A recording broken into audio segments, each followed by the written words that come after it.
Easy ആയിട്ട് ഒരു കൂന്തൽ പെപ്പർ മസാല ഇന്ന് നമുക്ക് തയ്യാറാക്കാം.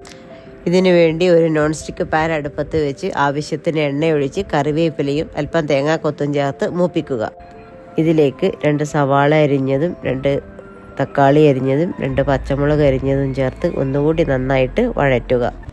ഇതിലേക്ക് വെളുത്തുള്ളിയും ഇഞ്ചിയും ചതച്ചതും മഞ്ഞൾപ്പൊടിയും മുളക് പൊടിയും അതേപോലെ പെരിഞ്ജീരകപ്പൊടിയും ആവശ്യത്തിന് ഉപ്പും അല്പം വെള്ളവും ചേർത്ത് ഒന്ന് നന്നായി ഇളക്കി തിളപ്പിച്ചെടുക്കുക. ഇതിലേക്ക് നേരത്തെ തയ്യാറാക്കി വെച്ച ഏകദേശം 1.5 കിലോ കൂന്തലാണ് ഞാൻ എടുത്തിരിക്കുന്നത്. അതൊന്നിട്ട് നന്നായിട്ട് ഇളക്കുക. കൂന്തൽ ഇട്ടതിന് ശേഷം അതിൻ്റെ മുകളിലേക്ക് 3 സ്പൂൺ കുരുമുളക് പൊടി വിതറി നന്നായി ഇളക്കി ഒരു 8-10 മിനിറ്റ് അടച്ചു വെച്ച് വേവിക്കുക. കൂന്തൽ വെന്ത് വന്നതിന് ശേഷം അടപ്പ് തുറന്ന് ഇതിലേക്ക് ആവശ്യത്തിന് കറിവേപ്പിലയും അതേപോലെ കുറച്ച് പഴുത്ത മണിത്തക്കാളിയും ചേർക്കുന്നുണ്ട്. മണിത്തക്കാളി ഓപ്ഷണലാണ്, ഇവിടെ ധാരാളം ഉള്ളത് കൊണ്ട് ഞാൻ അല്പം ചേർത്തുന്നേ ഉള്ളൂ. ഇതാ നമ്മുടെ വളരെ ടേസ്റ്റി ആയിട്ടുള്ള കൂന്തൽ പെപ്പർ മസാല റെഡി ആയിരിക്കുന്നു.